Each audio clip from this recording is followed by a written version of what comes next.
revealing a plan of turning the Bangladesh Post Office into fully digitized by 2021. State Minister for Posts and Telecommunications Tarna Halim said they have set a goal of bringing 3 crore people in banking system within 2018 through the Dak Taka. Posts and Telecommunications Division Secretary Sham Sundar Shikdar and D-Money Chairman Anjan Chaudhary also spoke on the occasion. Speaker Dr. Shirin Shamin Chaudhary has said the appeal of Bangabandhu's 7th March speech in 1971 is universal. She is addressing at a jubilant rally organized by Women and Children Affairs Ministry at Shishu Academy premises in the capital today.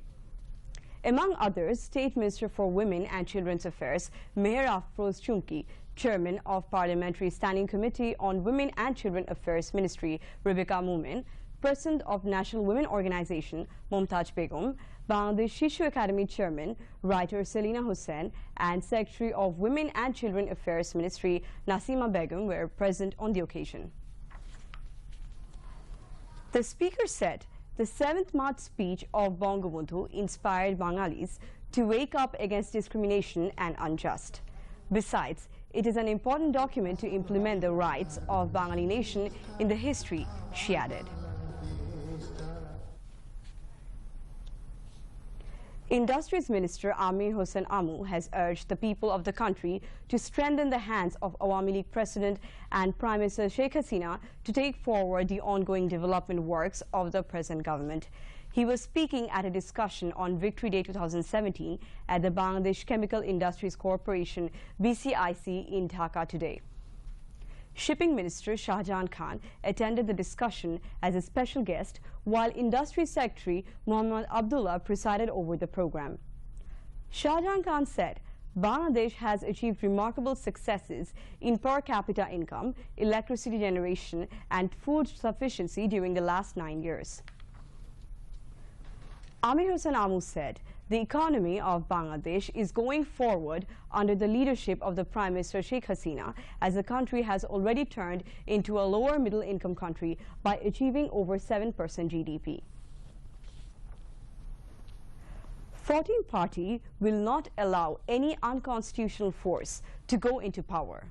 Health and Family Welfare Minister and spokesperson of 14th Party Alliance, Mohammad Naseem, has said this while talking to the newsmen after a meeting of 14th Party at the Awami League President's political office in the capital today.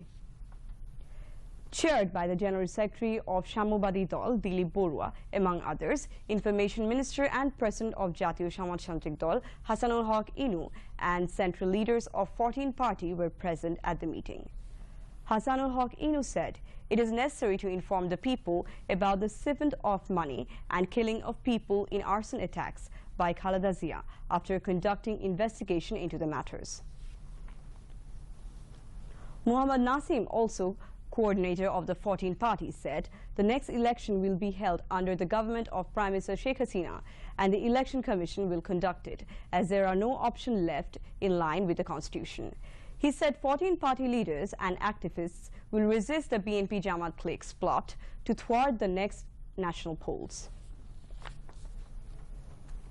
The Payra Port Authority and Belgium-based company Jean Denal have signed an agreement to jointly conduct capital dredging on the main channel of the country's third in Patuakhali.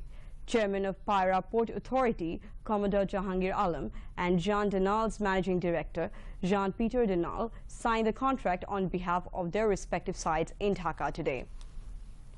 Shipping Minister Shahjahan Khan, lawmaker Mahbubur Rahman, Chief Coordinator of SDGs to the Prime Minister's Office, Abul Kalam Azad, Acting Secretary of the Ministry Mohammad Abdul Samad, and Belgium Ambassador in New Delhi, Jean-Louis, among others, were present on the occasion.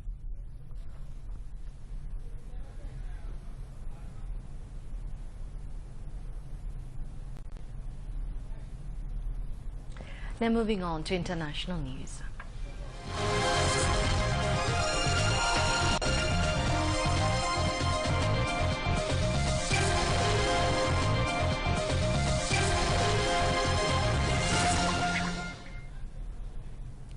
The European Union's EU's foreign policy chief, Federica Mogherini, has said the EU stance on Jerusalem is unchanged. She said these at a press briefing after holding talks with Israeli Prime Minister Benjamin Netanyahu in Brussels today. Mogherini said the EU would continue to recognize the international consensus on Jerusalem issue. Meanwhile, French President Emmanuel Macron has criticized a US decision recognizing Jerusalem as the capital of Israel and urged Israeli Prime Minister Benjamin Netanyahu to end the construction of illegal settlements.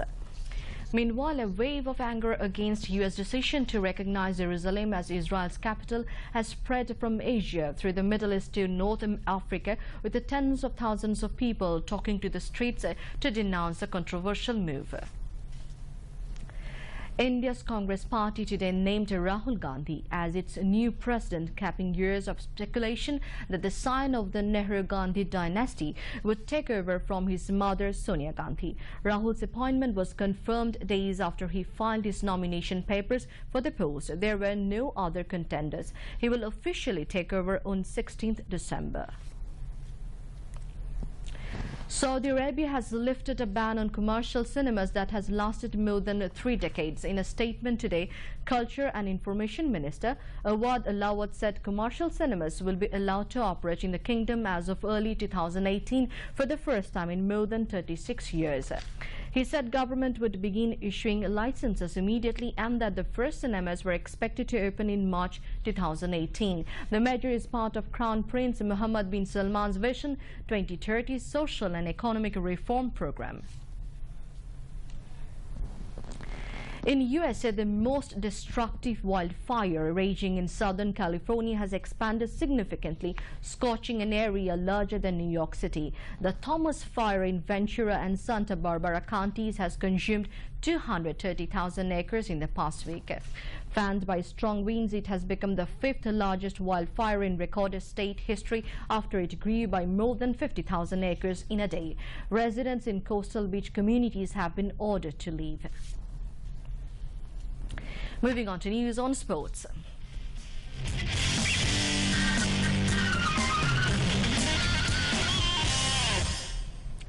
Rangpur Riders are reaching the final of BPL cricket, beating Kumila Victorians by 36 runs in the second qualifier match at Mirpur in Dhaka today. Chasing the victory target of 193 runs, Kumila Victorians managed to score 156 runs for all in their stipulated 20 overs. Earlier, Rangpur Riders started reserve days batting with the overnight score of 55 runs for 1 in 7 overs as the match was stopped due to rain yesterday. Rangpur Riders scored 192 runs for 3 in their stipulated 20 overs. Johnson Charles was unbeaten on 105 runs, while Brendan McCullum scored 78 runs for Rangpur. Rangpur will face Dhaka Dynamites in the final match tomorrow at 6 p.m. To end the bulletin, headlines once again. Prime Minister Sheikh Hasina now on the way to Paris to attend One Planet Summit.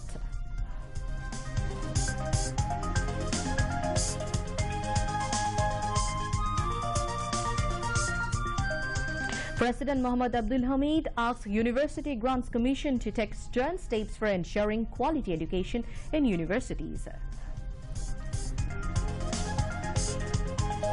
Awami League to gain greater victory next national election, hopes Prime Minister's ICT Affairs Advisor Shoji Bajit Joy.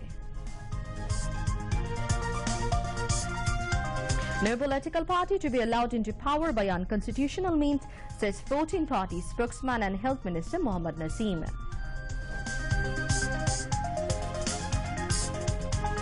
Wave of anger continues against US recognition of Jerusalem as Israel's capital.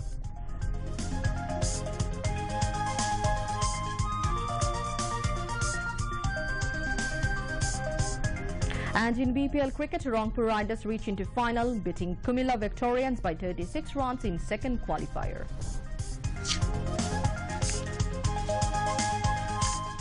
That's all from the newsroom for the moment. Thank you for staying with us, and we invite you to watch our 11:30 Bangla News. Until then, Khuda Hafiz. Khuda Hafiz.